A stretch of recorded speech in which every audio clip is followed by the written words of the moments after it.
अवधूत चिंतन गुरुदेव दत्त श्री स्वामी समर्थ.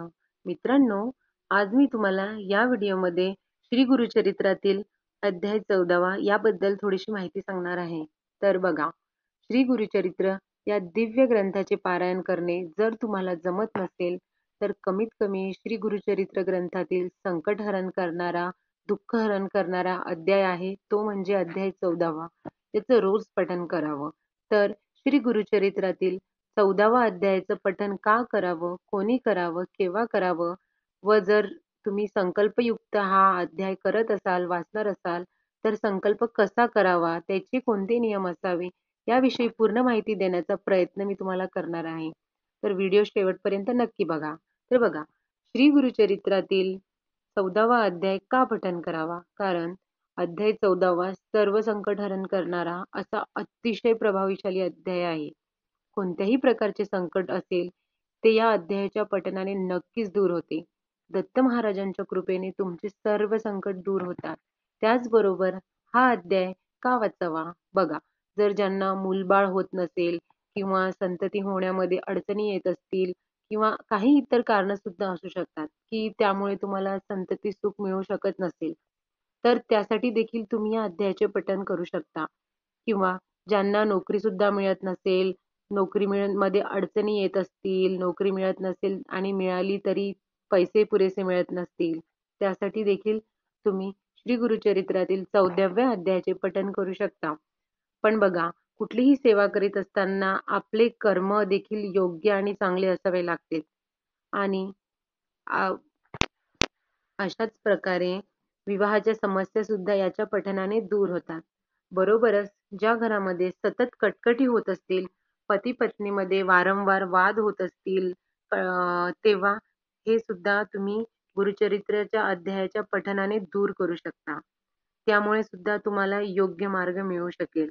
परमेश्वर कृपेने सर्वांना सद्बुद्धी मिळून घरात आनंदाचे वातावरण निर्माण होते. तर पहा, थोडक्यात सांगते, कोणत्याही प्रकारचे संकट असेल, दुःख असेल किंवा कितीही मोठी अडचण असेल, त्यासाठी तुम्ही याचे पठण करू शकता. लक्षात घ्या, दत्त महाराजांच्या चरणी लीन व्हायचे आहे. त्यांना आपण शरण जायचे आहे आणि जी आपण श्रद्धा करतो, सेवा करतो, ती पूर्ण श्रद्धेने आणि मनोभावाने जर केली तर तुम्हाला त्याचे चांगले आणि दिव्य अनुभव नक्कीच भेटतील. कारण हा अत्यंत प्रभावशाली अध्याय असून कुठल्याही प्रकारची अडचण या अध्यायामुळे दूर होऊ शकतील. किंवा जर तुमच्या घरामध्ये मुलं असतील, ती चिडचिड करत असतील, ऐकत नसतील, अभ्यासामध्ये त्यांचे मन लागत नसेल, ते अभ्यास करत नसतील, त्यासाठी तुम्ही हा अध्याय वाचावा. तर आता हा अध्याय कोणी वाचावा? हा अध्याय अगदी लहानापासून ते मोठ्यांपर्यंत प्रत्येक जण या अध्यायाचे पठण करू शकते. फक्त या अध्यायाचेच नव्हे तर श्री गुरुचरित्र या दिव्य ग्रंथाचेही पारायण प्रत्येक जण करू शकतं. फक्त आपण ते मनापासून केले तरच त्याचे फळ निश्चिंत मिळते. तर लक्षात आलंच पाहिजे की हा अध्याय का आणि कोणी पठण करावा. त्याचबरोबर हा अध्याय कधी पठण करावा? बघा, म्हणजे जेव्हा तुम्ही सकाळी उठता ना आणि उठल्यानंतर नित्यपूजा करीत असाल, तेव्हा सुद्धा हा अध्याय आपण वाचू शकता किंवा पहाटे सुद्धा याचा अध्यायाचे आपण पठण करू शकतो. जर तुम्ही जॉबला वगैरे असाल, नोकरी संदर्भात तुम्हाला रोज बाहेर जाणे येणे असेल, तुम्हाला वेळ मिळत नसेल, तर पहाटे लवकर उठून सुद्धा या अध्यायाचे तुम्ही पठण करू शकता. फक्त या अध्यायाचेच नव्हे, तर श्री गुरुचरित्र या ग्रंथाचं पारायण सुद्धा तुम्ही करू शकता. बघा, या अध्यायाचे पठण करायला कमीत कमी 3 ते 4 मिनिटं वेळ लागतो. म्हणून यासाठी तुम्हाला काही विशेष वेळ काढावा लागत नाही.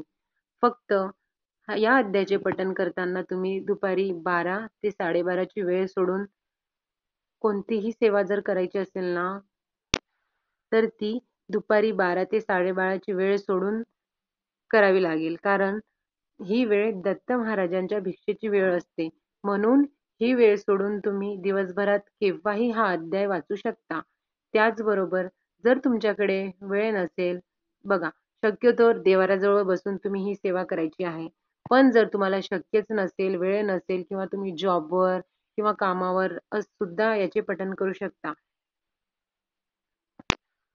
त्यानंतर पहा की बघा, श्री गुरुचरित्रातील 14वा अध्याय जर एखादा व्यक्ती खूप आजारी असेल किंवा गंभीर स्वरूपी आजारी असेल, त्याला खूप गंभीर आजार असेल, त्यावेळेला देखील घरातील एखाद्या व्यक्तीवर खूप संकट आले असेल किंवा एखादी व्यक्ती घरामध्ये व्याधीग्रस्त असेल, त्यावेळेला देखील तुम्ही या अध्यायाचं नित्यपठण करायचं आहे. आणि हा अध्याय किती वेळा पठण करावा? तर हा अध्याय रोज कमीत कमी 1 वेळा तरी पठण करायचा आहे. तर आता हा अध्याय पठण करताना संकल्प करावा का? तर बघा, ज्यावेळेला श्री गुरुचरित्र ग्रंथाचं आपण सप्ताह पद्धतीने पारायण करत असतो, तेव्हा त्यावेळेला आपण संकल्प करत असतो.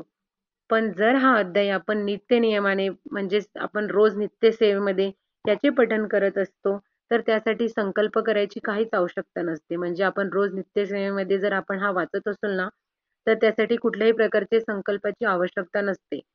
कारण नित्यसेवेमध्ये आपण जी आपली ठराविक नित्यसेवा करत असतो, मंत्र वगैरे म्हणत असतो, ती आपण रोज करत असल्यामुळे संकल्प करायची काही गरज नसते. पण जर हा अध्याय एखाद्या विशिष्ट कारणासाठी जर तुम्ही पठण करत असाल, म्हणजे त्या कामामध्ये तुम्ही यशस्वी होण्यासाठी संकल्प करत असाल किंवा एखादं काम आहे, एखादी इच्छा आहे, जी तुम्हाला असं वाटते की ती पूर्ण व्हावी, त्या कामामध्ये तुम्ही यशस्वी होण्यासाठी संकल्प करावा. तर संकल्प करताना सुरुवातीला लवकर उठून नित्यक्रम आटपून देवपूजा करून घ्यावी. त्यानंतर दत्त महाराजांसमोर किंवा स्वामींचा फोटो, मूर्ती जे तुमच्याकडे असेल फोटोसमोर त्यावेळेत हातात पाणी, अक्षदा आणि स्वतःचं हातामध्ये म्हणजे बघा हातामध्ये पाणी आणि अक्षदा घ्यायची आहे. स्वतःचं नाव बोलायचं आहे, स्वतःचं गोत्र बोलायचं आहे आणि तेव्हा या अध्यायाचं पठण करायचं आहे. तुम्ही किती दिवसात आणि किती वेळेला हा करणार आहात म्हणजेच समजा 108 वेळेला हा अध्याय पठण करणार आहात किंवा 51 वेळा पठण करणार असाल, तर ते तुम्हाला बोलायचं आहे आणि कुठलं काम पूर्ण होण्यासाठी तुम्ही याचं पठण करणार आहात, ते कारण सुद्धा तुम्हाला सांगायचे आहे. तुमची इच्छा पूर्ण होण्यासाठी दत्त महाराजांना अत्यंत नम्रपणे विनंती करायची आहे आणि तळहातातील पाणी ते ताम्हनात सोडायचं आहे आणि त्यानंतर ते पाणी तुम्ही कोणत्याही झाडाला टाकू शकता. जर स्वतःसाठी तुम्ही संकल्प करत असाल, तर स्वतःचं नाव आपल्या हातामध्ये अक्षदा घेऊन थोडीशी पाणी त्याच्यामध्ये पाणी घेऊन आपलं गोत्र बोलून संकल्प करायचा असेल, दुसऱ्यासाठी सुद्धा आपण हा संकल्प करू शकता. तसंच दुसऱ्यासाठी जर संकल्प करायचा असेल, तर एखाद्या त्या व्यक्तीचं नाव घ्यायचं आहे. त्या व्यक्तीला झालेलं म्हणजे ती व्यक्ती कुठल्या संकटात आहे, ते तुम्हाला दत्त महाराजांना सांगायचे आहे. त्याचं गोत्र सांगायचं आहे आणि मनापासून महाराजांना विनंती करून तुम्ही त्या व्यक्तीसाठी सुद्धा हा अध्याय वाचू शकता, जेणेकरून तो व्यक्ती त्या संकटातून किंवा त्या दुःखातून बाहेर पडेल. तर आता हा अध्याय वाचण्याची योग्य पद्धत कुठली आहे? तर जेव्हा आपण श्री गुरुचरित्र अध्यायाचे पठण करत असतो, तर तो मनातल्या मनात कधीच वाचायचा नाही. कमीत कमी आपल्याला ऐकू येईल एवढ्या आवाजात आपल्याला पठण करायचं आहे. कारण ज्यावेळेला आपण या अध्यायाचं पठण करत असतो, तेव्हा ते मंत्र, आपले ते शब्द, ते अतिशय पवित्र असून आपल्या कानावर पडायला पाहिजे. त्यामुळे घरातील नकारात्मक ऊर्जा खतम होण्यास मदत होते. म्हणून ह्या मंत्रांचा मोठ्या मोठ्याने उच्चार आपल्याला करायचा आहे. तर बघाल, तुमच्या मनात जे काही प्रश्न असतील, ते तुम्हाला याची उत्तरे नक्कीच मिळाली असेल. तुम्हाला कळलंच असेल गुरुचरित्राचा अध्याय कधी वाचायचा, का वाचायचा, कोणी संकल्प करायचा, या प्रकारची तुम्हाला सगळीच माहिती मिळाली असेल. जर व्हिडिओ आवडला असेल तर नक्की कमेंटमध्ये श्री गुरुदेव दत्त आणि स्वामी समर्थ महाराज लिहा.